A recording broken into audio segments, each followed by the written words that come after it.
এখানে আমাদের মনে রাখা দরকার আল্লাহ নবী আসতে দুজাহানি বাদশাহ ১৫০০ কম বেশি পূর্বে নবী আমার জানিয়ে দিয়েছে আমার সাহাবারা শুনে রেখে দাও এই যে মুহররম মাস তোমাদের সামনে যখন আসলো এই মুহররম মাসে আমার আল্লাহ পাক নিজে জানিয়েছে শাহরুল্লাহ এই মুহররম মাসটা হলো আল্লাহ পাকের মহব্বতের মাস এটাই তো আল্লাহ পাকের মাস এই মাসেতে তোমরা অবশ্যই আল্লাহর সাথে সম্পর্ক রাখো আল্লাহ নবী জানাতে লাগলেন এ আমার সাহাবারা শুনে রেখে দাও আমি রাসূলুল্লাহ জানিয়ে দিলাম এই মাসেতে তোমরা রোজা রাখবে তাহলে আল্লাহ তোমাদেরকে কবুল করে নেবে দ্বিতীয় নম্বরে তোমরা এই মাসেতে দান খয়রাত করবে তাহলে শাহরুল্লাহ আল্লাহর পছন্দনীয় মাস হলো মুহররম আল্লাহর মাসেতে যদি তোমরা দান ও খয়রাত করো তাহলে আমার আল্লাহকে খুশি করতে পারবে এই মাসেতে কোনো গরিব এতিম মিসকিন সাহারা হয়ে দাও তাদের খাবারের ব্যবস্থা করে দাও আমার আল্লাহ তোমাদের প্রতি খুশি হয়ে যাবে এ যুবকেরা তরুণীরা আমার নবীর গোলামেরা শোনো আল্লাহ নবী দিন দুনিয়া বাদশা হাবিবুল্লাহ জানাতে লাগলে এই সময়তে এই মাসেতে তোমরা যত বেশি বেশি আল্লাহ এবং তার রাসূলুল্লাহর দিকে এগিয়ে যাবে ইনশাআল্লাহ আমার আল্লাহ জান্নাতি বানিয়ে নেবে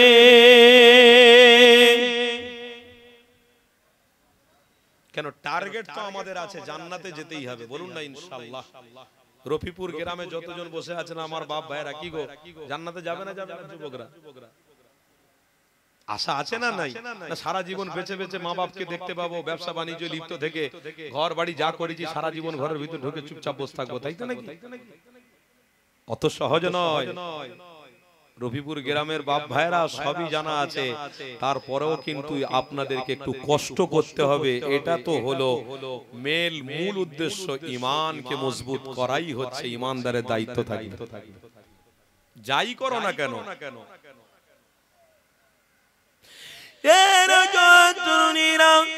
আমার নবীর গোলামীরা শুনে রেখে দাও আল্লাহ নবী দিন দুনিয়ার বাদশা হাবিবুল্লাহ জানাতে লাগলেন আমার সাহাবারা শোনো আমি রাসূলুল্লাহ তোমাদের জানিয়ে দিলাম এই মাসেতে তোমরা আল্লাহর সাথে সম্পর্ক রাখো এই রফিকপুরে গ্রামের আব্বা জানেরা এই মাসেতে আল্লাহর সাথে সম্পর্ক করার জন্য আসো জমিনে বসো আল্লাহর উপরে তাসবিহ পড়ো জিকির করো আমার নবীকে মুহাব্বত করে দরুদ শরীফ পড়ো তবেই তো ইনশাআল্লাহ এই মুহররম মাস আল্লাহর কাছে নাজাতের দোয়া চাইবে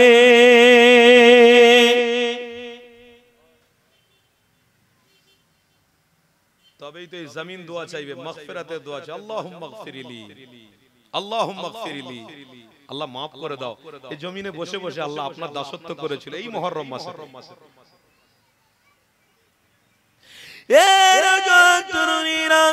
আমার নবীর গোলামীরা শুনে রেখে দাও তাই নবী আমাদের হাজার কম বেশি আগে এই দুনিয়া জমিনে এসে সমস্ত মানুষকে সঠিক পথ দেখিয়ে দিয়ে গেছে আল্লাহ নবী সাহাবাদের জানাতে লাগলো আমার সাহাবারা শুনে রেখে দাও এই শাহরুল্লাহ মুহররম মাসেতে আল্লাহর সাথে সম্পর্ক যদি তোমরা রাখো এই জমিন ও আল্লাহর কাছে মাগফিরাতের দোয়া চাইবে আসমানও মাগফিরাতের দোয়া চাইবে এই যুবকেরা মরণের পরেতে এই জমিন তোমাদের জন্য জান্নাতের বিছানা হয়ে যাবে আরো জোরে বলো এই যুবকেরা তরুণীরা তাই তো আমার নবী পাক আজ ৩০০০ বছর পূর্বে সাহাবাদেরকে জানিয়ে দিয়ে গেছে আমার সাহাবারা খবরদার তোমরা আল্লাহ তার রাসূলকে ভুলে যেও না এই সায়েন্সের যুগেতে এই মোবাইলে যুগেতে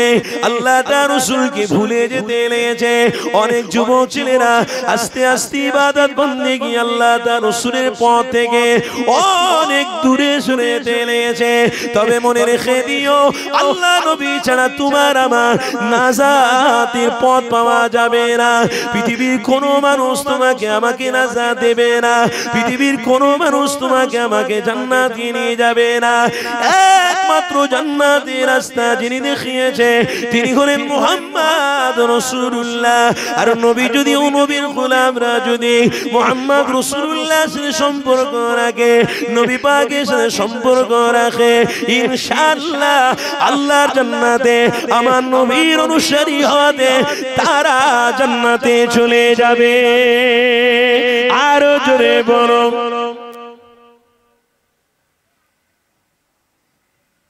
আমার বাপ ভাইয়েরা অত সহজ নয়।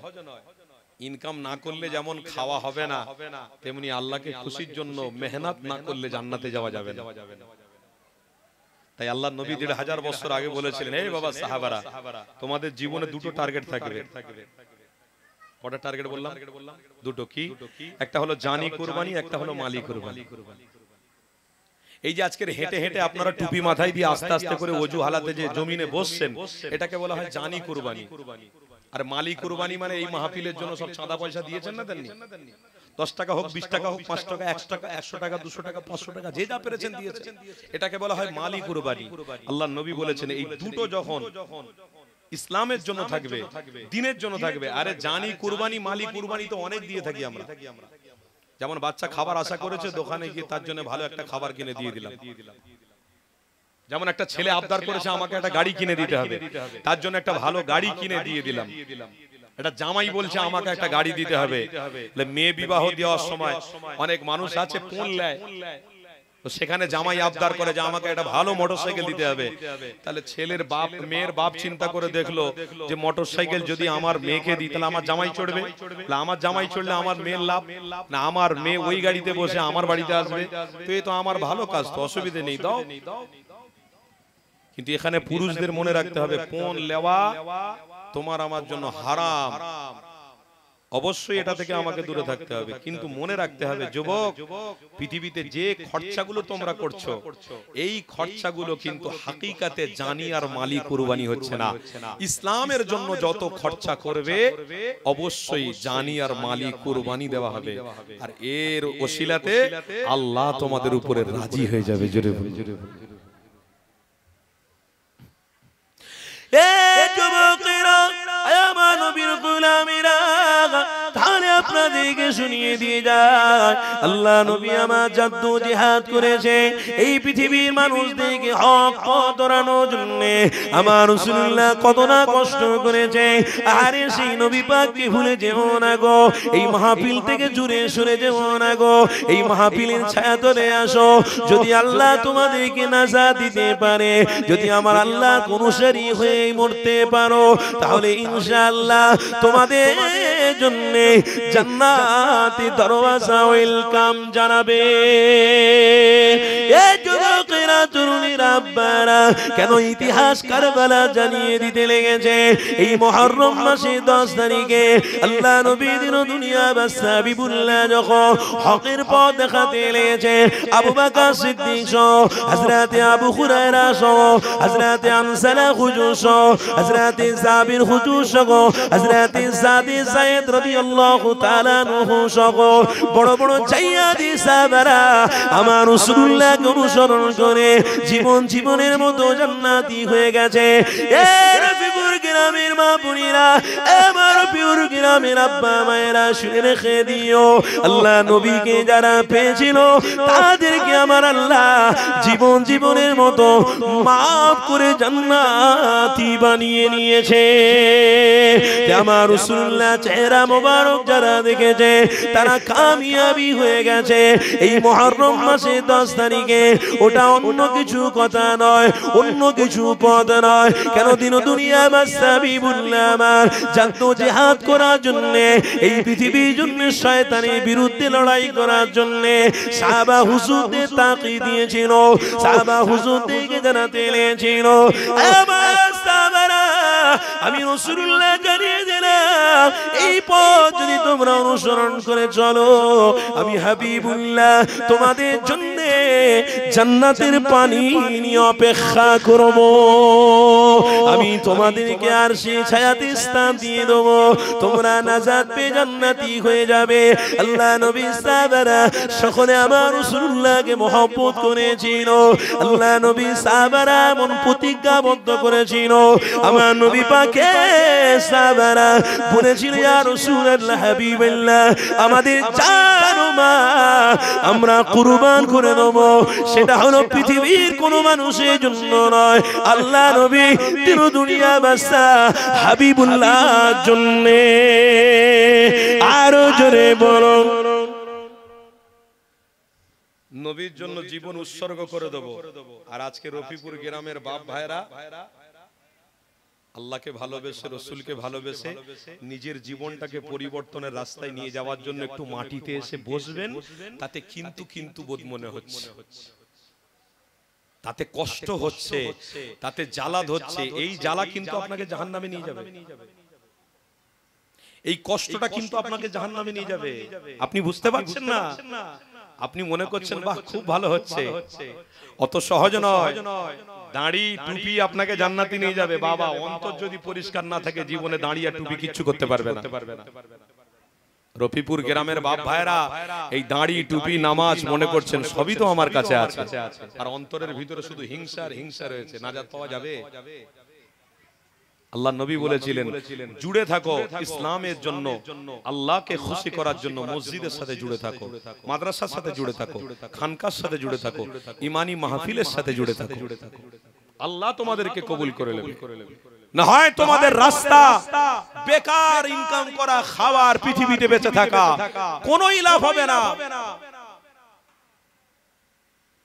আজও আমরা মানুষ হিসেবে দেখতে পেয়েছি এই পৃথিবীতে এমনও মানুষ আজ আমাদের সময়তে আমরা দেখতে পেয়েছি কিছুদিন পূর্বে হাজী সাহেবরা সব হজ করতে গিয়েছিলেন আবার তারা আস্তে আস্তে করে সব ফিরে এসেছেন এই হাজী সাহেবরা যখন হজ করতে যাচ্ছেন হজের মৌসুমে একটা হাজী সাহেব বিনা দাড়িওয়ালা বিনা টুপিওয়ালা তিনিও কিন্তু হজ করতে যাচ্ছিলেন তার নামটা আমরা সবাই জানি তার নাম কি আমির মোবাইলে দেখোনি তোমরা আমির বলে ছেলে হজে যাচ্ছে মাথায় টুপি নেই মুখে দাড়ি নেই হজ পাকে যাচ্ছে ঠিক যেতে যেতে এয়ারপোর্টে সব হাজী সাহেবদেরকে ছাড় দেওয়া হচ্ছে যে আমির বলে যে ছেলেটা তাকে যখনই মিলিটারি ফোর্সের সামনে নিয়ে যাওয়া হলো তখনই বলে তোমার পাসপোর্টে একটা গন্ডগোল আছে সরে যাও কাউন্টারে চলে যাও তাকে ধরে নিয়ে অন্য জায়গায় গ্যারেজ করে দেওয়া হলো আমার কি ভুল না আমার নামের ভুল আছে আপনার কি অসুবিধা হচ্ছে এই অসুবিধা আপনাকে যেতে দেওয়া হবে কুরবান যাক আমার নবীর গোলাম দেখো অন্তর পরিষ্কার বলে আল্লাহ তার সহায় হচ্ছে এই আমির বলে ছেলেটা বলেছিল খোদার কসম করে বলছি আমি বাড়ি থেকে নিয়ত করে বসেছি আমি আল্লাহর ঘর কাবা বাইতুল্লাহ শরীফে যাবই যাব জোরে বলুন আর একটু মহব্বতে বলুন এর পিছনে কি কাজ করেছে বলুন তো নিয়ত কাজ করেছে রফিপুর গ্রামের বাপ ভাইদের নিয়ত যদি ঠিক থাকতো যে আজকের 1 বছর পরে এই মুহররম মাসে একটা মাহফিল হয় ওই মাহফিলে আগে ভাগে গিয়ে আমরা আল্লাহ আল্লাহ নবী নবী আল্লাহকে খুশি করার জন্য সেখানে আমাদের সময়টাকে ব্যয় করব এই নিয়তটা যদি থাকতো খোদার কসম আল্লাহ যদি এই রাত্রিরে মৃত্যু দিত তো এই যে নিয়ত করার ওসিলাতে আল্লাহ আপনাকে মুক্তি করে জান্নাতের বাসিন্দা হিসেবে আপনাকে কবুল করে দিল আর যদি মনে হয় না হুজুর এগুলো মিথ্যা কথা বলছে বদ কথা বলছে এগুলো আমাদের জন্য মানা ঠিক না হবে না তাহলে আপনি কোরআন আর হাদিসকে ছেড়ে দেন শয়তানের যে কোনো রাস্তা আপনি ধরে নেন জান ইচ্ছা মতো যা ভালো লাগে আপনার করুন আর যদি মনে করেন যে হ্যাঁ এগুলো সত্য হচ্ছে তাহলে অবশ্যই আপনি ঈমানদার হিসেবে পৃথিবীতে এখনো বেঁচে আছেন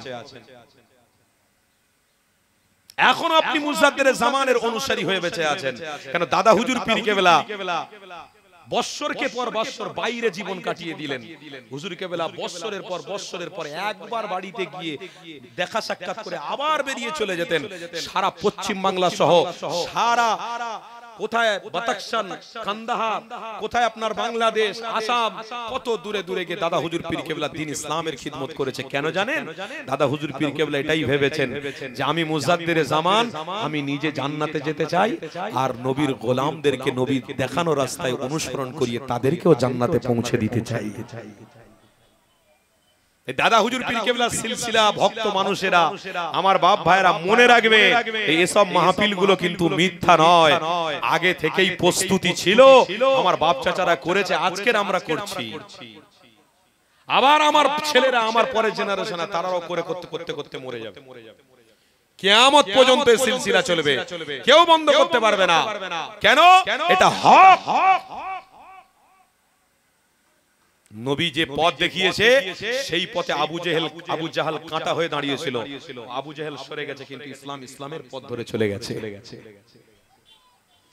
নবী যে পথ দেখিয়েছে ওই পথে আবু বকর সিদ্দিক হুজুর দাঁড়িয়েছিলেন। তেনার বিরোধী যারা ছিল তারা দুনিয়া ছেড়ে চলে গেছে, কিন্তু সিলসিলা কায়েম থেকে গেছে। নবী যে পথ দেখিয়েছিলেন ওই পথে ইমামে হাসান ছিলেন, ইমামে হোসেন রাদিয়াল্লাহু তাআলা আনহুমা ছিলেন। ইমামে হাসান আর হোসেনের নামটাকে আল্লাহ উজ্জ্বল নক্ষত্র করে দিয়েছে। যারা দুশমন ছিল তারা নাস্তে নাবুদ হয়ে গেছে, ইসলাম কিন্তু আগিয়ে আগিয়ে কিয়ামত পর্যন্ত দিকে যেতে লেগেছে। আর একটু জোরে বলবেন না? ইসলামকে কেউ রুখতে পারবে, দাঁড় করাতে পারবে? অত সহজ নয়। আপনার ভালো লাগে আপনি কোরআন হাদিসের মাহফিলে আসুন, আর আপনার মন থেকে যদি ভালো না লাগে তাহলে আপনি অন্য জায়গায় যান, কোনো ব্যাপার নয়, কোনো ম্যাটার নয়। তবে মনে রাখবেন আপনি সঠিক কাজ করছেন, আপনি ভুল কাজ করছেন না। তাই আল্লাহ পবিত্র কোরআনে বলছেন, ইয়া আইয়ুহাল্লাযীনা আমানু, হে বিশ্বাসীগণ, আমানুত্তাকুল্লাহ। যদি তোমার মধ্যে আল্লাহর ভয় থাকে তাহলে আল্লাহর জমিনে বসে বসে আল্লাহর সাথে সম্পর্ক করো, সেখানে করো যেখানে আল্লাহ তার রাসূলের কথা হচ্ছে। কি গো, কথা বুঝছেন না? বোঝেন না? আমি কথা বলতে বলতে কিন্তু অন্য জায়গায় চলে যাচ্ছি, অনেকটা দূরে চলে এসেছি। যা নিয়ত ঠিক থাকলে আমলটাও আল্লাহর দরবারে অবশ্যই কবুল হবে। তো যে ছেলেটা দাড়ি নেই, টুপি নেই, সেই ছেলেটার নাম কি? আমির। হজের সময় হজে যাচ্ছে, তাকে আটকে দেওয়া হলো। সব হাজী সাহেবকে তুলে নিয়ে জেদ্দার দিকে প্লেন ছেড়ে দিল। তার কাছে খবর গেল প্লেন তো ছেড়ে চলে গেছে। তো তখন আবার ওই আমির বলে যে ছেলে, হাজী সাহেব বলছেন প্লেন ছেড়ে দিয়েছে ঠিক আছে, কিন্তু মনে রেখে দেবেন আমি শপথ করে বেরিয়েছি মক্কা শরীফে যাবই যাব। আর আল্লাহ বলেছে নিয়ত যারা করে তাদের নিয়তের উপরে আমি আল্লাহ ফয়সালা করে থাকি। আরেকটু জোরে বলবেন না? রফিপুর গ্রামের বাপ ভাইদের নিয়ত যদি ঠিক থাকে তাহলে আল্লাহর গজব আযাব আল্লাহ তুলে নেবেন, নিরাপত্তার রহমত দিয়ে আল্লাহ এই গ্রামটাকে ভরে রাখবেন। আর নিয়ত যদি গড়বড় থাকে তাহলে এই গ্রামে গজব তাড়াতাড়ি আসবে, কেউ রুখতে পারবে না। গজবাতুন আলা, আল্লাহ বলছেন গজবের মধ্যে সবথেকে বড় গজব হলো আমি আল্লাহ তাদের উপরে শিলাবৃষ্টি দেব, আমি আল্লাহ মেঘ ভেঙে তাদের মাথার উপরে ফেলে দেব। হ্যাঁ, অত সহজ না, আল্লাহ অনেক কিছু পারে, আল্লাহ অনেক কিছু করতে পারে। তবে ভয় লা খাউফুন আলাইহিম ওয়ালা হুম ইয়াহজানুন, ঈমানদার মনে রেখে দিও ভয়টা হলো সবথেকে বড় ব্যাপার। যদি ভয় থাকতো তো রফিপুর গ্রামের এই যে চট বিছানো আছে এই জায়গাগুলো আর খালি থাকতো না, ফাঁকা থাকতো না, সব ভরে যেত। তার মানে মনে হচ্ছে ঈমানদার আর ঈমানদারের রাস্তার দিকে নেই, পথ অনুসরণ করে চলছে না। ঈমানদার আস্তে আস্তে হড়কে অন্য দিকে চলে যাচ্ছে, এখানেই বোঝা যাচ্ছে।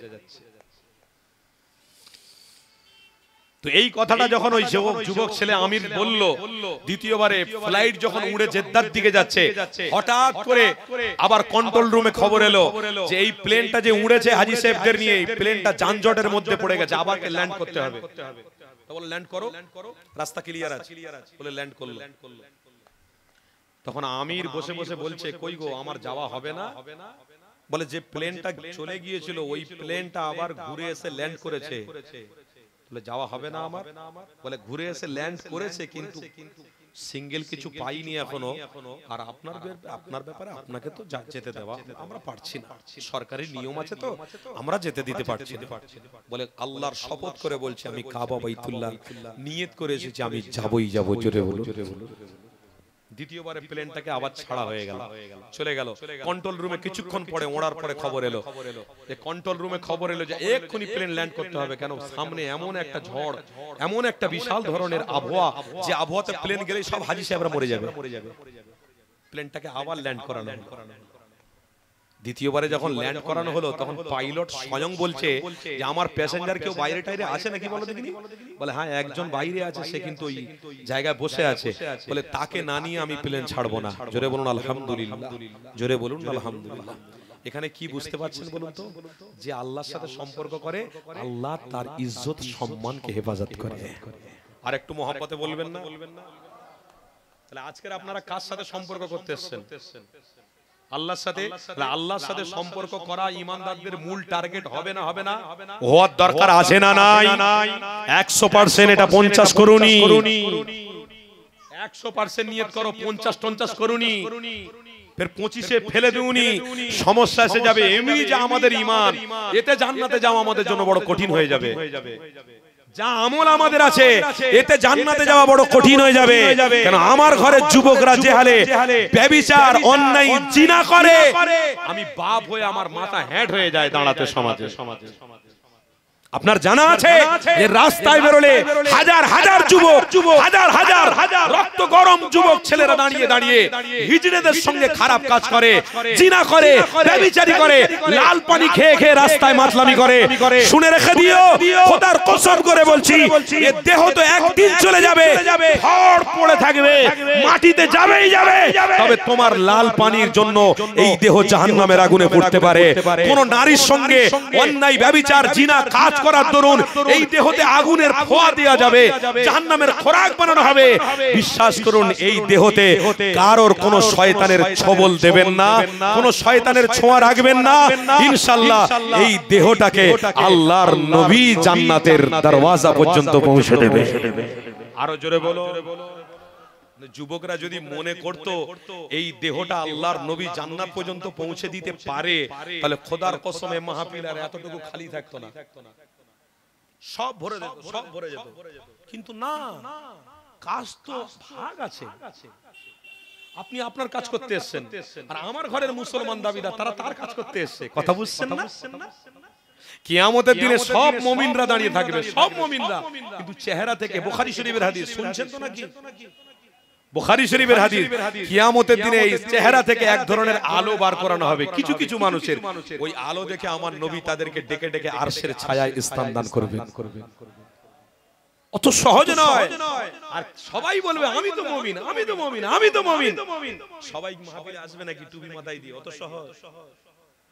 সবাই তোমার আব্বা মরে গেলে জানাজার নামাজে আসবে নাকি? অত সহজ? তোমার নানা মরে গেলে সব গ্রামবাসী আসবে নাকি? কেউ কেউ বলবে বাবা যে মরে গেছে বিপদ গেছে, ও আমার দুশমন ছিল। আবার কেউ কেউ মনে করে না বাবা চলে গেছে, আগে আমাকেও যেতে হবে, বাবা জানাজার নামাজে অন্তত শরীক হই। কেন? গুনাহগার, গুনাহ তো করেছি, অন্যায় তো করেছি, শরীক হই। সব লোক এক হবে নাকি? বললে হয়ে গেল। রফিপুর গ্রামের মানুষেরা আপনারা আপনাদের কাজ করতে এসেছেন, কিন্তু মুসলমান নামধারী অনেক আছে, তারা তাদের কাজ করতে এসেছেন। তাদের লাইন আলাদা, আমাদের লাইন আলাদা। আজকেরও হবে, কবরেও হবে, আর কিয়ামতের দিন দেখা হবে ইনশাআল্লাহ। তাকবীর দেন না, নারে তাকবীর। গ্রামের, রফিপুর গ্রামের বাপ ভাইদের আওয়াজ এত কম হয়ে যাবে আমি বুঝতে পারিনি। আস্তে আস্তে দুর্বল হয়ে যাচ্ছেন কেন? একটু মজবুত করেন না, একটু মজবুত হন না। আল্লাহর ধ্বনি আওয়াজ দিয়ে বলেন না, আল্লাহর আরশ পর্যন্ত পৌঁছাবে। নারে তাকবীর। হয় না, আর একটু জবান খুলে ভালোবাসায় মোহাব্বতে বলতে হবে, নারে তাকবীর। সিলসিলায়ে হক মুজাদ্দিদে জামান, মাসলাকে মুজাদ্দিদে জামান, মাসলাকে আবু বকর সিদ্দিকী। নারে তাকবীর। আলোচনা কিন্তু সময়ের দিকে লক্ষ্য করে আলোচনা কিন্তু আগাতে হবে, আর বেশি দেরি করলে হবে না। সময় চলে যাচ্ছে। শুরু করেছিলাম, হতে হতে হতে 1 ঘন্টা হতে যায়। আবার দেখবেন কিছুক্ষণ যাওয়ার পর আবার 1 ঘন্টা কি করে চলে গেছে নিজেরাই বুঝতে পারেন। এই করে করে আমাদের জীবনের সব সময়গুলো চলে যাচ্ছে। যাক, ওই যে ছেলেটা আমির বলে ছেলেটার কথা বলছিলাম, ওই ছেলেটা দ্বিতীয়বারে তাকে আবার প্লেনের মধ্যে তোলা হলো। প্লেনের মধ্যে যখন উঠতে যাচ্ছে, যারা ধরে রেখেছিল তারা আবার ফুল কিনে এনে তাকে সম্বোধন করছে। জোরে বলবেন না আলহামদুলিল্লাহ। তারা সম্মান জানাচ্ছে, রেসপেক্ট করছে। আল্লাহর নিয়ত কি বলো? বলেছে কাবা বাইতুল্লাহ শরীফে যাবে, সত্যি প্লেনে উঠে গেল, বাইতুল্লাহ শরীফে গিয়ে জেদ্দায় নামলো, কাবা শরীফ তওয়াফ করে সাফা মারওয়া সাই করে ওই ছেলেটা যেখানে যাচ্ছে সেখানে মানুষ দেখে তাকে সম্মান দিচ্ছে, মর্যাদা দিচ্ছে, ইজ্জত দিচ্ছে। ও ছেলেটা পুরো হজের আরকাম সবকিছু পালন করার পরে শুনলাম কিছুদিন আগে নাকি ইন্তেকাল হয়ে গেছে। বলুন ইন্না লিল্লাহি ওয়া ইন্না ইলাইহি রাজিউন। অবশ্যই আল্লাহকে মহব্বত করার জন্য আল্লাহ তাকেও মহব্বত করে এই পথের অনুসারী করি আল্লাহ তাকে জান্নাতি হিসেবে কবুল করে নিয়েছে। অতএব এখানে মনে রাখতে হবে শয়তানের বিরুদ্ধে লড়াই যে শরীক হবে সে আল্লাহর জান্নাতে পৌঁছে যাবে। আসেন তাহলে আলোচনা দিকে ফিরে যায়।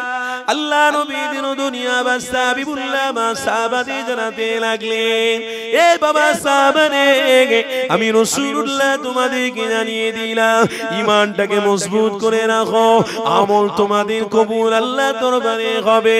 আল্লাহ নবী সাহাবারা প্রতিজ্ঞাবদ্ধ করতে লেগেছে, ও রব্বি আল্লাহ পাক, আপনি যে মুহাম্মদ রাসূলুল্লাহকে দুনিয়া জমিনে পাঠিয়েছেন, ও রব্বি আল্লাহ পাক, আপনার হাবিবকে পেয়ে আমরা গর্বিত হয়ে গেছি। আল্লাহ আপনার হাবিবের দেখানো পথ পেয়ে গিয়ে আমরা গর্বিত হয়ে গেছি। আমার নবী পাক জানাতে লাগলেন, এ আমার সাহাবারা, আমি রাসূলুল্লাহ তোমাদেরকে জানিয়ে দিলাম এই পথ অনুসরণ করে রাখো, এই পথ অনুসরণ করে আগিয়ে আগিয়ে চলো। আমার আল্লাহ তোমাদের জন্য জান্নাতের দরওয়াজা খোলা রেখেছে। এ যুবক তরুণীরা, আমার নবীর গোলামীরা, আল্লাহ নবী দিন দুনিয়া বাদশা হাবিবুল্লাহ সাহাবাদের জানাতে লাগলেন, বাবা সাহাবারা, তাহলে এই যে মাসটা চলছে এটা হলো শাহরুল্লাহ। শাহরুল্লাহ মানে আল্লাহর মাস। এই মুহররম মাসের বিরুদ্ধে নয়, এই মুহররম মাসকে সাপোর্ট করো, এই মুহররম মাসে দান করো, এই মুহররম মাসে আল্লাহ তাআলা রাসূলুল্লাহর জন্য নফল নামাজ বেশি বেশি করে পড়ো। এ যুবকেরা, কেননা শাহরুল্লাহ মানে হলো আল্লাহ পাকের মাস। এই মাসটাকে আমার হাবিবুল্লাহ যেমন সম্মান করেছে, হযরত আদম নবী থেকে হযরত ঈসা নবী পর্যন্ত সবাই মাসটাকে সম্মান জানিয়েছে। তাই আপনার হাবিবি জানাতে লেগেছে, আমার সাহাবারা, তোমরা ওই মাসটাকে সম্মান করে রাখো। এই মাসটা বড় মর্যাদাপূর্ণ মাস। এমন অবস্থাতে আল্লাহ নবী আমার মসজিদে নববী শরীফে যখনই রয়েছে, আল্লাহ নবী সাহাবারা সবাই রয়েছে, আমার নবী পাক সাহাবাদের জানাতে লাগলেন, আমার সাহাবারা, এই সেই মুহররমের মাস, এই মুহররমের মাসকে সাপোর্ট করবে বাবা, বেশি বেশি দান খয়রাত করবে বাবা। এই কথাটা এমন অবস্থায় চলতে লেগেছে, হঠাৎ করে দেখতে পাওয়া যায় হযরত ইমামে হাসান, হযরত ইমামে হোসেন হুজুরামা আস্তে আস্তে করে আমার নবী পাকের দিকে আসতে লেগেছে। আমার নবী পাক সেই সময় কথাবার্তা বন্ধ করে দিয়েছে। হযরত ইমামে হাসান হোসেন হুজুরামা আল্লাহ নবী দিন দুনিয়া বাদশা হাবিবুল্লাহর কাছাকাছি আসলেন। আল্লাহ নবী আমার তাদেরকে নিয়ে জড়িয়ে ধরে আনন্দ করতে লেগেছে, নানাজান চুমা দিতে লেগেছে। হযরত ইমামে হাসান আর হোসেন আমার রাসূলুল্লাহর ঘাড়ে কাঁধে উঠতে লেগেছে। এ যুবক, আল্লাহ নবী দিন দুনিয়া বাদশা, আল্লাহ নবী আমার সাহাবাদের দিকে মনোযোগ দিলেন না, হযরত ইমামে হাসান আর হোসেনের দিকে মনোযোগ রাখলেন। ইতি অবস্থায় দেখা গেল আমার নবী পাকের কিছু কিছু সাহাবারা আমার দোজাহানের সুলতানের বিরুদ্ধে কথা বলতে লাগলো। আল্লাহ নবী ভালো কথা বলছিলেন, আমলের কথা বলছিলেন, সব বন্ধ করে দিয়ে হযরত ইমামে হাসান হোসেনকে নিয়ে আনন্দ ফুর্তি বিনিময় করতে লেগেছে। এ যুবকেরা, তরুণীরা, এই কথাটা আমার নবী পাকের কান পর্যন্ত যখন এসে গেল, আল্লাহ নবী দিন দুনিয়া বাদশা হাবিব আমার জানাতে লাগলেন, আমার সাহাবারা, ইমামে হাসান আর হোসেনের বিরোধিতা কোনোদিন করতে যাবে না। কেননা ইমামে হাসান, ইমামে হোসেন যে কত বড় মাকাম পূর্ণ এটা তোমরা কেউ জানো না, আমি রাসূলুল্লাহ তোমাদেরকে জানিয়ে দিলাম। হযরত ইমামে হাসান আর হোসেনকে আমার আল্লাহ বড় মর্যাদা দিয়েছে। কি মর্যাদা দিয়েছে? যুবক তরুণীর আব্বারা, আল্লাহ নবী দুনিয়া হাবিবুল্লাহ সাহাবাদের জানাতে লাগলেন, বাবা সাহাবারা শোনো মর্যাদা কি দিয়েছে তোমরা কি শুনবে? ইয়া রাসূলুল্লাহ হাবিবাল্লাহ, কি মর্যাদা দিয়েছে আপনি একটু বলে দেন। কেন আপনার কাছ থেকে আমরা শিখবো, আপনার কাছ থেকে আমরা জানবো। ইয়া রাসূলুল্লাহ হাবিবাল্লাহ, আপনি জানিয়ে দেন। আল্লাহ নবী জানাতে লাগলেন, শাবাবি হালিল জান্নাহ হযরত ইমাম হাসান আর হোসেনকে আল্লাহ কবুল করে নিয়েছে আর জান্নাতি যুবকদের সরদার বানিয়ে নিয়েছে। আরো জোরে বলো। কি গো বাপ ভাইরা, যুবকদের সরদার কে হবে? কথা বলছেন না? ইমামে হাসান আর হোসেন। কেউ বুড়ো হয়ে জান্নাতে যাবে নাকি? সবাই তো যুবক হয়ে জান্নাতে যাব। তাহলে যুবকরা জান্নাতে, কই পাখা কই আমার হাওয়া লাগছে না তো, এটা বন্ধ নাকি? এটা খুলবে না? কি সমস্যা হয়েছে না? চালিয়ে দাও বাবা, গরম। আল্লাহ, একটু সরিয়ে নিয়ে আসো। ওখানে থাক না, ভালো হাওয়া।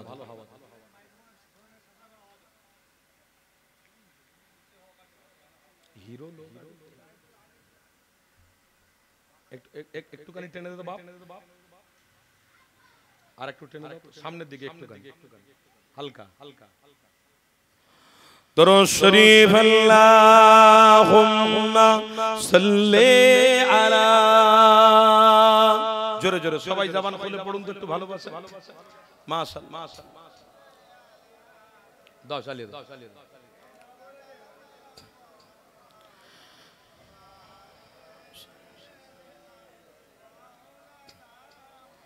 আরো জোরে দরুদ আল্লাহুম্মা সাল্লি আলা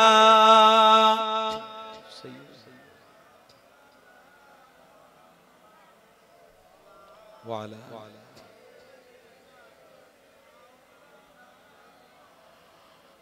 रब को देखा है मेरे नबी ने और किसी ने भी देखा नहीं है, सबसे पर्दा है मेरे खुदा का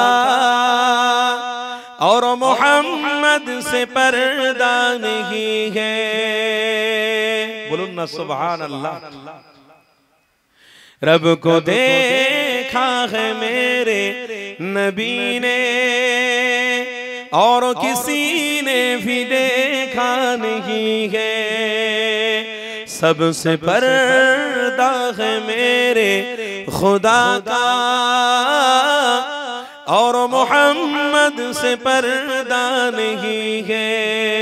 अल्लाहुम्मा सल्ली अला।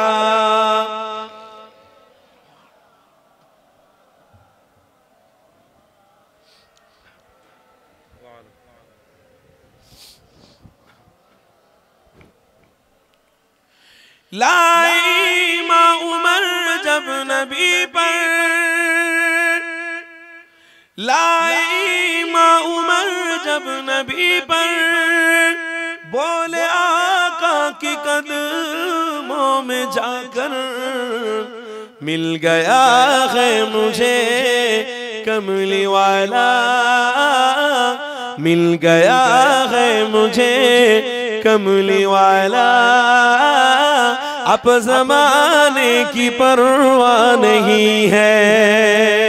जोरे बोलबेन ना, আর একটু মহব্বতে বলবেন না, নারে তাকবীর। হযরত ওমর ফারুক বলছেন, নবী পেয়েছি, জান্নাত পেয়ে গেছি, আজ জামানার দরকার নেই। আর রফিপুর গ্রামের বাপ ভাইরা আজকের ইমানি মাহফিল পেয়ে গেছে মানে রহমতের ছায়া পেয়ে গেছে। তার মানে রহমত পেয়ে গেছে মানে আরশের ছায়াতে যাওয়ার প্রস্তুতিও গ্রহণ করে ফেলেছে। জোরে বলো। रब को देखा है मेरे नबी ने और किसी ने भी देखा नहीं है, सबसे पर्दा है मेरे खुदा का और मोहम्मद से पर्दा नहीं है। अल्लाहुम्मा सल्ले अला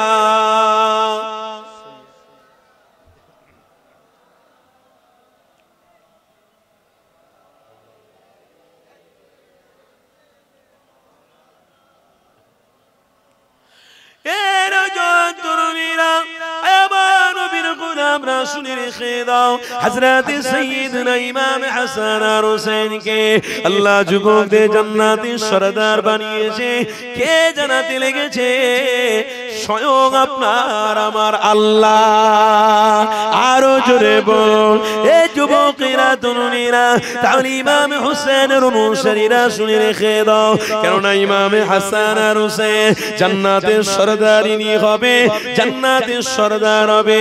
তাহলে যুবক মনে রেখে দিও, এই দুনিয়াতে জিনা ব্যভিচার অন্যায় তোমাদের দ্বারাই করলে হবে না, কেননা ইমাম হাসান আর হুসেন জিনা ব্যভিচার করেন। এ যুবক তরুণীরা আব্বারা, হযরত ইমাম হাসান আর হুসেন কোন নারীর সাথে খারাপ অন্যায় কাজ করেন। হযরত ইমাম হাসান আর হুসেন কোন লাল পানি খেয়ে রাস্তায় রাস্তায় ঘুরে বেড়ায় না। এ যুবকেরা তরুণীরা, এখানে মনে রাখা দরকার রয়েছে, হযরত ইমাম হাসান আর হুসেনের সাথে যুবকরা জান্নাতে যাবে, তার মানে বুঝে নিতে হবে ঈমানি মাহফিলে যারা থাকবে, মসজিদ মাদ্রাসার সাথে যারা যুক্ত থাকবে, ইনশাআল্লাহ ইমাম হুসেনের সাথে জান্নাতে থাকবে। এ যুবক তরুণীরা, আমার নবীর গোলামরা শুনে রেখে দাও, খবরদার অনুসারী যদি হতে হয়, আল্লাহ নবী দিন দুনিয়া বাদশার অনুসারী হয়ে যাও। হযরত ইমাম হাসান আর হুসেন যে নবীকে মহব্বত করে জীবন কাটাতে পেরেছে, আল্লাহ নবী দিন দুনিয়া বাদশার অনুসারী হয়েছিল। হযরত ইমাম হাসান, হযরত ইমাম হুসেন, তাহলে তোমাকেও সেই ইমাম হাসান আর অনুসারী হতে হবে। আল্লাহ নবী পর্যন্ত পৌঁছানো যাবে, নবী ধরলে আল্লাহ পর্যন্ত পৌঁছে যাওয়া সহজ হয়ে যাবে। এ মুমিন মুত্তাকিরা, আমার নবীর গোলামরা শুনে রাখো, আল্লাহ পবিত্র কোরআনে কি জানাতে এনেছে? কুল ইন কুনতুম তুহিব্বুনাল্লাহ, অবশ্যই আল্লাহকে মহব্বত করতে গেলে ইউহিব্বুকুমুল্লাহ ওয়া ইয়াগফির লাকুম যুনুবাকুম, অবশ্যই আমার হাবিবুল্লাহ যে পথ অনুসরণ করিয়ে দিয়েছে, ওই পথ অনুসরণ করে এগিয়ে যাও। এই নবীর গোলামীরা, দুনিয়াদারি করে আরবের সময় লাগাও না, মোবাইলে সময় কাটিয়ে দিয়ে ঈমানকে নষ্ট করে দিও না, এমন করে মোবাইলে জীবন তোমাদের ধ্বংস বরবাদ করে দিও না গো। এই মোবাইলে নারীদের ছবি দেখে দেখে তোমার আমার জীবন সর্বনাশ করে দিও না গো। জালেমরা বারে বারে চায় ঈমানদারদের ঈমান কি করে লোটা যায়, কেন জালেম অত্যাচারীরা জানে আল্লাহ নবী থেকে যদি মুসলমান ঈমানদারদের সমাজকে দূরে সরাতে পারি, তাহলে এদের ধ্বংস করা আমাদের জন্য সহজ হবে। এদের রুজি রোজগার এরা দূরে সরিয়ে ফেলবে, দুনিয়াদারি করে করে করে করে এরা জাহান্নামী হয়ে যাবে। ইহুদিরা এটা চায়, খ্রিস্টানরা এটা চায়। এ রফিপুর গ্রামে আমার আব্বা মায়েরা, আমার বুঝনেরা শুনে রেখে দাও, আল্লাহ নবী দিন দুনিয়া বাদশা বিবির অনুসারী হয়ে মরো, তাহলে তোমার জন্য কবরটা জান্নাতে বিছানা হয়ে যাবে।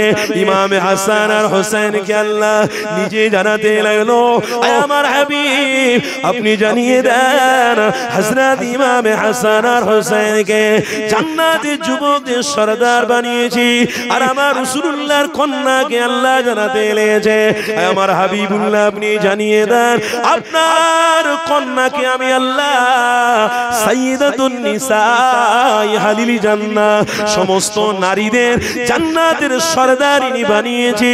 এবং আমার মা বোনদেরকে জানিয়ে দিতে চাই, আমার মা বোনেরা, স্বামীদের সাথে সৎ ব্যবহার করো, স্বামীদের সাথে খারাপ ব্যবহার করো না। মোবাইলে পর পুরুষের সাথে কথা বলে বলে স্বামীদের থেকে দূরে সরে যাও না গো। তোমার বাচ্চা তোমার পরিবারকে ছেড়ে দিয়ে তুমি অন্য পর পুরুষের সাথে সম্পর্ক করতে যেও না। আল্লাহ তোমাকে যেটা কপালে দিয়েছে ওটা নিয়ে সাইয়্যিদাতুন নিসা আহলিল জান্নাহ ফাতেমার সাথে জান্নাতে থাকার আশা করো। এ যুবকেরা, আমার নবীর গোলামরা তাই তো জানিয়ে দিয়ে যায় আল্লাহ নবী সাহাবারা সবাই মিলে হযরত ইমাম হাসান আর হোসেনকে অনেক মহব্বত করতে লেগেছে। আমার নবী পাক যখনই মসজিদে নববী শরীফে আসতেন হযরত ইমাম হাসান হযরত ইমাম হোসেন যখনই আসতেন আল্লাহ নবী সাহাবারা আদবে মহব্বতে সবাই মিলে দাঁড়িয়ে যেত।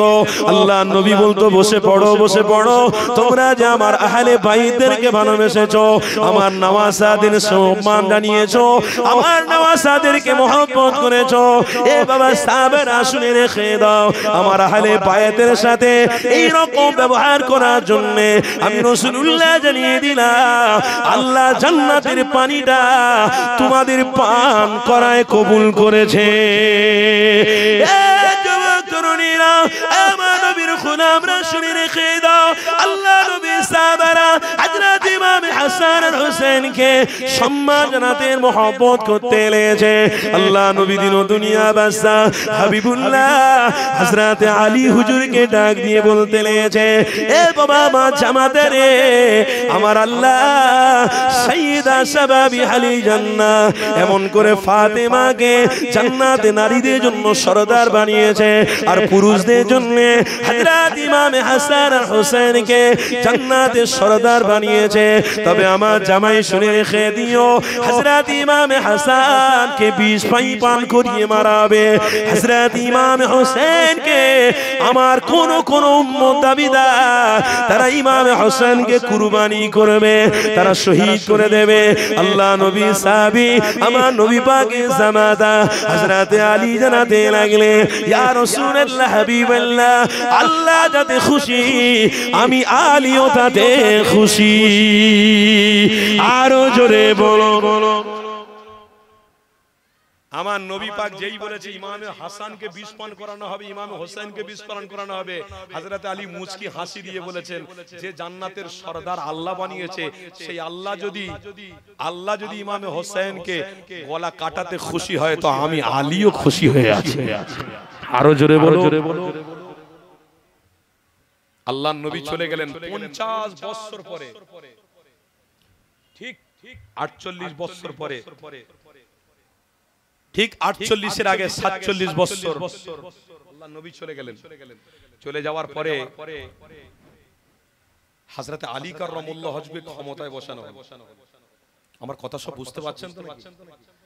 ইসলামের ইতিহাস শোনাটা হলো আমলের মধ্যে শামিল করা। জোরে বলুন। আমরা কিন্তু মারাত্মক আমল করছি, আমরা ছুঁচো মেরে হাত বন্ধ করতে আসেনি। আলহামদুলিল্লাহ কুলিন্না সালাতি ওয়া নুসুকি ওয়া মাহইয়ায়া ওয়া মামাতি লিল্লাহি রাব্বিল আলামিন।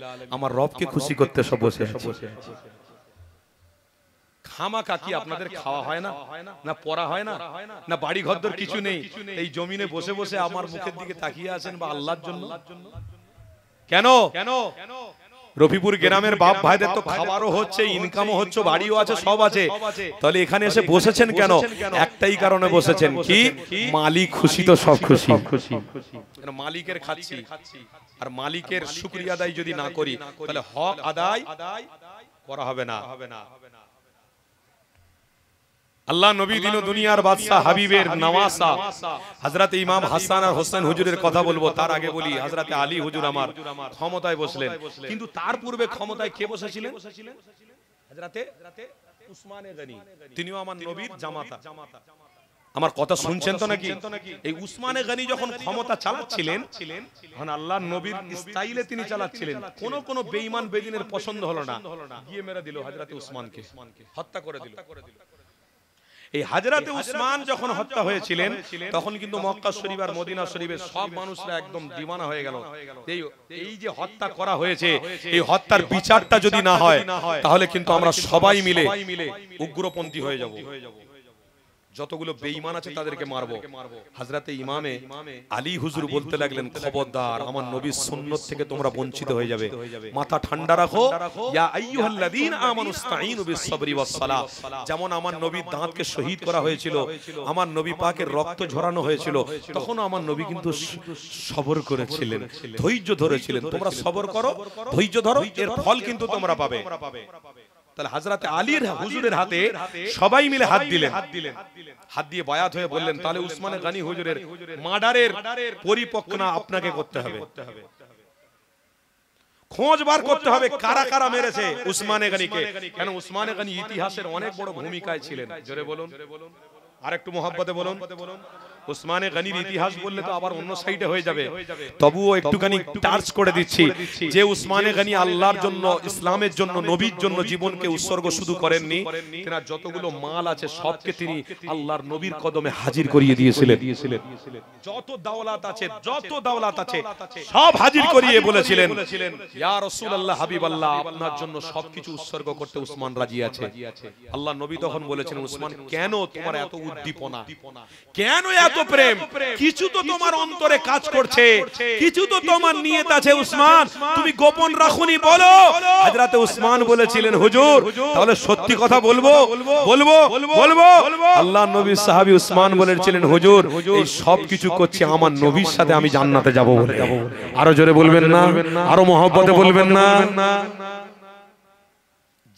সেই উসমানকে হত্যা করা হয়েছে, কেউ মেনে নিতে পারে? এত ভালো মানুষ, সৎ মানুষ, ইসলামের জন্য সবকিছু দিয়েছেন, আবার তাকেই হত্যা করা হলো। কে নিষ্ঠুর, এত কি অন্যায় কাজ করেছে হযরত উসমান গনি যে তাকে মার্ডার করতে হবে? এই যেরকম আপনাদের গ্রামে কেউ যদি নামাজি হয়, কেউ যদি ভালো কারবার করে, তার পিছনে যদি হিংসা করে, মারার প্ল্যান করে, তাহলে মনে রাখতে হবে যে আজও পর্যন্ত সেই শয়তানের অনুসারীরা ঘুরে বেড়াচ্ছে, নামাজকে তারা সহ্য করতে পারবে না। ব্যবসা বাণিজ্য হক পন্থাতে যারা চালাতে চায়, কিন্তু এই হক রাস্তাতে তারা চলতে দেবে না। তাতে ইমামে হযরত আলীর মতো, হযরত উসমান গনির মতো শহীদ হতে আমরা প্রস্তুত আছি না নাই? আরে জোরে বলো, আছি না নাই?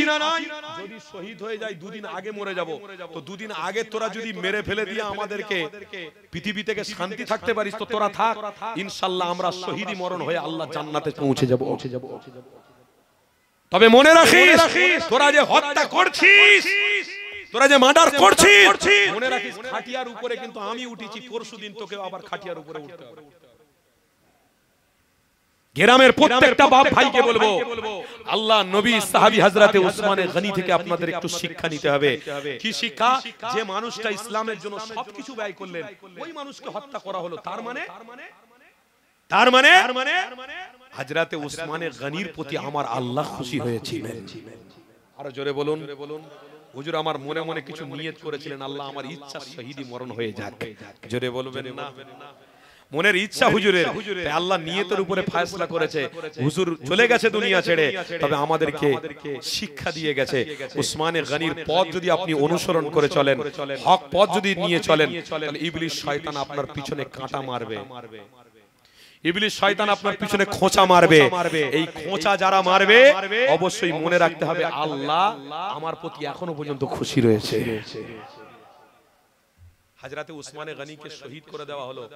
এইখান থেকে আপনাদের আরেকটা শিক্ষা বলে দিয়ে যাচ্ছি, কেউ যদি ডাব ব্যাপারী বড় লোক হয়, তাতে কোটিপতির লোক হিংসা করে তার বিরুদ্ধে কথাবার্তা বলে তার বিরুদ্ধে কোনো কাজ করতে যাওয়াটা হলো ইসলাম এবং শরীয়তের বেখিলাফ কাজ। ঠিক না ভুল বলছি? রাজমিস্ত্রি ছেলে একটা বড় হয়েছে, মাইক চালায়, মাইক চালার ছেলে বিশাল বড় হয়ে গেছে। এবার কোটিপতি কেউ যদি বড় লোক, তার পিছনে লোক লাগিয়ে বলে বাবা এই টাকা কোথা থেকে পেয়েছে রে, এত বড় বড় রাতারাতি। এটা মুসলমানদের ভিতরে একটু আছে না? কথা বলুন। নামাজ আছে, ইবাদত আছে, রোজা আছে, হজ আছে, মনে অন্তরে হিংসা আছে, এই হিংসা নিয়ে কোনোদিন জান্নাতে যেতে পারবেন না। যুবকদের বলে দিয়ে যাচ্ছি, আমার বাপ ভাইদের বলে দিয়ে যাচ্ছি, গ্রামে কেউ যদি বড় লোক হয়, আল্লাহর কাছে হাত তুলে দোয়া চাইবেন, আল্লাহ তার ছেলেকে আপনি আরো মালে বরকত দান করুন, তার সাথে সাথে আমার বাচ্চাটাকেও গরিবদের জন্য সাহারা হিসেবে কবুল করে নিন। কি গো, কথা আমার শুনতে পাচ্ছেন না? পাচ্ছেন না? দোয়া চাইবেন না? চাইবেন না? কেন? আল্লাহর কোরআন বলছে ইন্নাল মুনাফিকিনা ফি দারকিল আসফালি মিনান নার। যারা মুনাফিক হবে, কি বললাম, যারা মুনাফিক হবে আল্লাহ তাদেরকে জাহান্নামের খোরাক বানাবে। একটু তাকবীর দেন না আমার ভাইজানের সিজে, নারে তাকবীর। আওলাদে মুজাদ্দিরে জামান, মাসলাকে মুজাদ্দিরে জামান, দাদা হুজুরের लगते जिगर कलीजा टुकड़ा औलाद भाईजान हुजूर केबल, दादा हुजूरेर लगते जिगर कलीजा टुकड़ा औलाद भाईजान हुजूर केबल।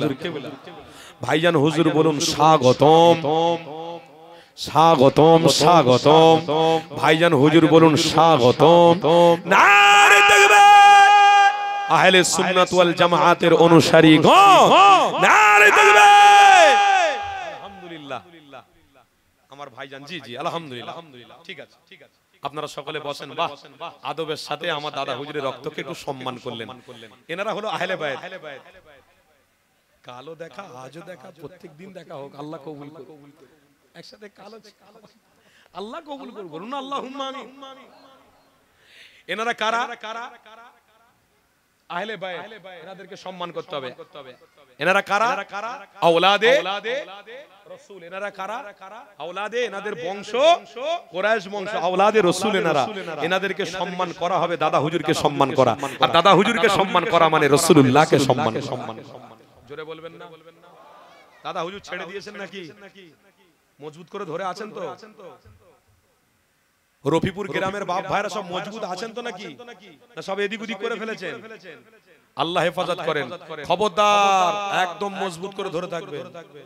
যে যাই করো অন্যায় করো, দাদা হুজুর দাদা হুজুর, কথা ঠিক না ভুল বলছি?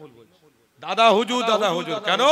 দাদা হুজুর আমাদের ব্যবসা না দেখাতে পারে, দাদা হুজুর আমাদের জন্য জমি জায়গা না দিতে পারে, দাদা হুজুর কিন্তু আমাদের জন্য নবী এবং নবীর দেখানো পথ দেখিয়ে দিয়ে চলে গেছে। দাদা হুজুরকে বলতে পারবো, দাদা হুজুর সবথেকে বড় জিনিস দিয়েছে, ঈমান দিয়ে গেছেন। জোরে বলো, আরো জোরে বলো। তা যাক আমার বাপ ভাইরা, আলোচনা করতে করতে তো অন্যদিকে চলে যাচ্ছে। মূল টার্গেটে আমাকে ফিরতে হবে। তো সেইখানে হযরতে উসমানে গনি থেকে আপনাদেরকে শিক্ষা নিতে হবে। হিংসা নয়, ভালোবাসা দিয়ে ইসলাম নিয়ে চলবো। বলুন ইনশাআল্লাহ। আরো জোরে বলো ইনশাআল্লাহ। হযরতে উসমানে গনিকে হত্যা করে দেওয়া হলো। হুজুর ইন্তেকাল করার পরে হযরতে আলী হুজুরের হাতে সবাই বায়াত গ্রহণ করলেন। এই যে হুজুরে আলী, তিনি মক্কা শরীফ আর মদিনা শরীফের গভর্নর ছিলেন। কোথাকার বললাম? মক্কা শরীফ আর মদিনা শরীফ। আল্লাহর নবী বলে গেছেন শাম দেশ। শাম দেশ কোনটা? সিরিয়া, ফিলিস্তিন, আবু ধাবি, এগুলো হলো শাম দেশ। আল্লাহর নবী বলে গেছেন কিতাবে এগুলো শাম দেশ। এই শাম দেশের কিন্তু দায়িত্ব কে পালন করছেন? মুআবিয়া রাদিয়াল্লাহু তাআলা। হযরতে আলী হুজুর মক্কা শরীফ আর মদিনা শরীফের গভর্নর, আর শাম দেশের গভর্নর কে? মুআবিয়া হুজুর। এই হযরতে আলী হুজুর চিন্তা করলেন উসমানে গনির হত্যার বিচারটা কিন্তু করতে হবে। আর এই বিচারটা করতে গেলে মক্কা শরীফ মদিনা শরীফের ক্ষমতা রাখলে শুধু হবে না, এই জায়গার পার্লামেন্টটাকে আমাদের কুফা শহরে নিয়ে যেতে হবে। কোথায় নিয়ে যেতে হবে? কুফা শহরে। আর কুফা শহরটা কোথায়? শাম দেশে। মক্কা শরীফ মদিনা শরীফের পার্লামেন্ট কোথায় হলো? কুফা শহরে। হযরতে আলী সেইখানে পার্লামেন্ট চালাচ্ছেন। হযরতে আলী এবং মুআবিয়া হুজুরের ভালোই চলছে, কোনো অসুবিধা নেই, ভালোই সংসার চলছে, রাজ্য চলছে, রাষ্ট্র চলছে, একদম শান্তির সাথে চলছে। হঠাৎ করে কিছু কিছু ইবলিশ শয়তান আছে, পিন মারামারি লোক আছে, কারোর ভালো দেখতে পায় না, ভালো দেখতে চায় না, ভালো দেখে তাদের জান শান্তি হয় না, তাদের কলিজা টকবক করে ফোটে। এই কিছু পিন মারামারি ব্যক্তি হযরতে মুআবিয়া হুজুরের কাছে গিয়ে হযরতে আলীর বিরুদ্ধে কথা বললেন। আর হযরতে আলী হুজুরের কাছে এসে মুআবিয়া হুজুরের বিরুদ্ধে কথা বলে দিলেন। ব্যাস, হযরতে আলী এবার মুআবিয়া হুজুরের সাথে দেখা করতে যাবেন। এই মিডিলে দেখা করতে যেতে যেতে যেতে যেতে তখন সময় ছিল 37 হিজরি। কত হিজরি বললাম? 37 হিজরি। এই দেখা করতে যেতে যেতে একটা যুদ্ধর পরিস্থিতি তৈরি হয়ে গেল। এই যুদ্ধর পরিস্থিতি যেই তৈরি হয়ে গেছে, হযরতে মুআবিয়া হুজুরও ক্ষমতায় রয়েছেন, হযরতে আলী হুজুরও ক্ষমতা, তাহলে দুই ক্ষমতা। সেও কি ক্ষমতা ছেড়ে দেবে আর হযরত আলী কি ক্ষমতা ছেড়ে দেবে? অত সহজে নয়। দুই ক্ষমতার মধ্যে একটা টকজগ হতে হতে হতে হতে হাদিসের মধ্যে লেখা আছে সিফফিনের যুদ্ধের জন্য তৈরি হয়ে গেল। যুদ্ধের রূপ ধারণ নিয়ে নিল। হযরত আলী বললেন ঠিক আছে, কোনো চিন্তা নেই, আমিও আলী ছেড়ে কথা বলবো না। আরে আলী কে? যেনাকে আল্লাহ শেরে খোদা বলেছে। জোরে বলো। যেনার জুলফিকারের সামনে কারো দাঁড়ানোর অধিকার ছিল না, কেউ দাঁড়িয়ে থাকতে পারতো না। খায়বারের যুদ্ধতে হযরত আলী জুলফিকার নিয়ে সারা বেঈমান বেদিনের বিরুদ্ধে লড়াই করেছে একা। আল্লাহ খায়বারের যুদ্ধকে ইসলামে জয় করিয়ে দিয়েছে। জোরে বলো। সেই হযরতে আলী সিফফিনের যুদ্ধ আছে, হঠাৎ করে টুকিটাকি কথাবার্তাতে যুদ্ধ হয়ে গেল। কিন্তু এই যুদ্ধ হওয়ার আগে যে হযরতে আলী সফর করছিলেন, এই কুফা শহর থেকে যখন কারবালার দিকে যাচ্ছিলেন, হযরতে আলী যেতে যেতে হঠাৎ করে তিনি কারবালার প্রান্তরে এসে চুপ করে দাঁড়িয়ে গেলেন। যতগুলো তেনার সৈন্য ছিল সবাই দাঁড়িয়ে গেল। কি ব্যাপার? আলী হুজুর হঠাৎ করে দাঁড়িয়ে গেলেন কেন? যুদ্ধ যাচ্ছি আমরা, যুদ্ধের ময়দানে যাব, এখানে হঠাৎ কেন? দাঁড়িয়ে তিনি 2 রাকাত নামাজ পড়লেন কারবালার ময়দানে, আল্লাহর কাছে দোয়া চাইলেন। কে? হযরতে আলী। হুজুর দোয়া চাওয়ার পরে তিনি ফিরে আসলেন। আবার তিনি দল বল নিয়ে আস্তে আস্তে করে আগিয়ে যাচ্ছেন। কিন্তু এখানে আমার নবী পাকের গোলামীরা হযরতে আলী হুজুরকে জানাতে লাগলেন, আয় আমার নবী পাকি দিওয়ানা, আয় আমাদের গভর্নর হযরতে আলী হুজুর আপনাকে এই কারবা এমন করে এই জায়গাতে 2 রাকাত নামাজ পড়া, এমন দোয়া করা কেন? কি ব্যাপার? এই কারবালার প্রান্তরে কেন, কিসের জন্য আপনাকে জানাতে হবে? এ যুবকেরা, আমার নবীর গোলামীরা হযরত আলী হুজুর আমার সেই সময় সকলকে জানাতে লাগলেন, এ বাবারা শুনে রেখে দাও, আল্লাহ নবী আসতে দীর্ঘদিন পূর্বে আমি আলীকে ডেকে জানাতে লাগলো, হযরত ইমামে হাসান, হযরত ইমামে হোসেনকে আল্লাহ জান্নাতের সরদার বানিয়েছে। তবে আলী শুনে রেখে দিও, কারবালার প্রান্তরে হযরত ইমামে হোসেনকে বেঈমানেরা জীবনের মতো তারা শহীদ করে দেবে। তাই আমি হযরতে আলী হুজুর আমার আমি কারবালার প্রান্তরে 2 রাকাত নামাজ পড়ে নিয়ে তো আল্লাহর কাছে করেছি। এ বাবা সাহাবারা শুনে রেখে দাও, নামাজের পরে দোয়াটা কি করেছি বাবারা? দোয়াটা এটাই করেছি, এই সেই কারবালার প্রান্তরে হযরত ইমামে হোসেন হুজুর শহীদ হয়ে যাবে। আমার নবীর জবান থেকে আমি শুনেছি, ইমামে হোসেন সহ আহলে বায়তরা যারা শহীদ হবে, সমস্ত শহীদের মধ্য থেকে এই শহীদকে আল্লাহ সর্বোত্তম শহীদ বলে কবুল করবে।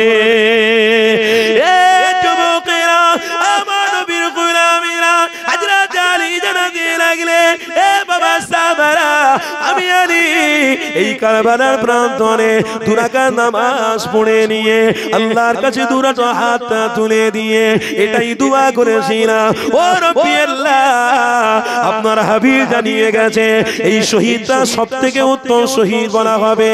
আমি আলী আপনাকে জানাতে চাই, ও রব্বি আল্লাহ, আমি আলীকেও এই শহীদের মধ্যে শামিল করিয়ে নেবে।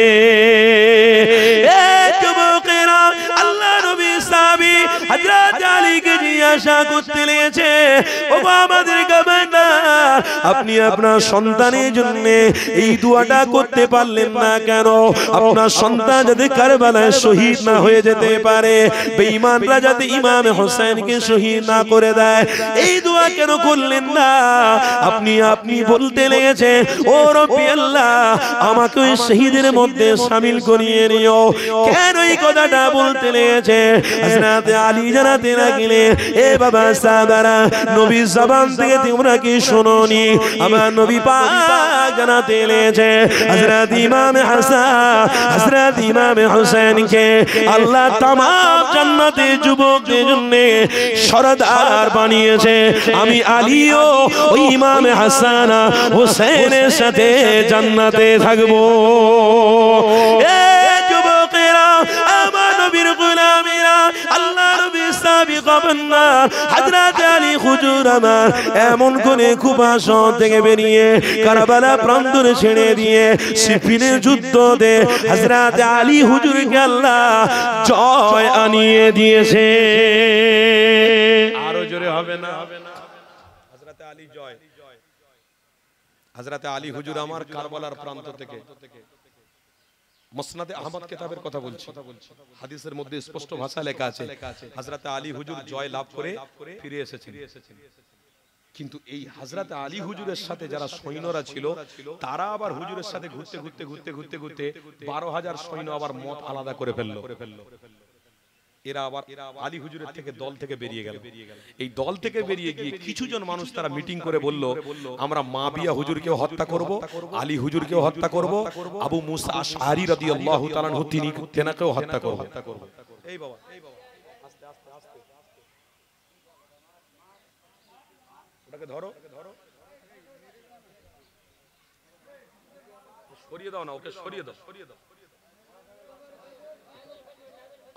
দাঁড়াও দাঁড়াও, এবার বাইরে বার করো, হ্যাঁ বাইরে লাও, বাইরে লাও, মনে হয় বিষাক্ত সাপ নাকি? বড়া সাপ বলছে তো, ওরে বাপ, ধোঁড়া ও অসুবিধা করে না, ও জল দাঁড়া সাপ। ভাইজান আসছে, তাকবীর দেন না, নারে তাকবীর, নারে তাকবীর, সকলে উঠে দাঁড়িয়ে পড়ো।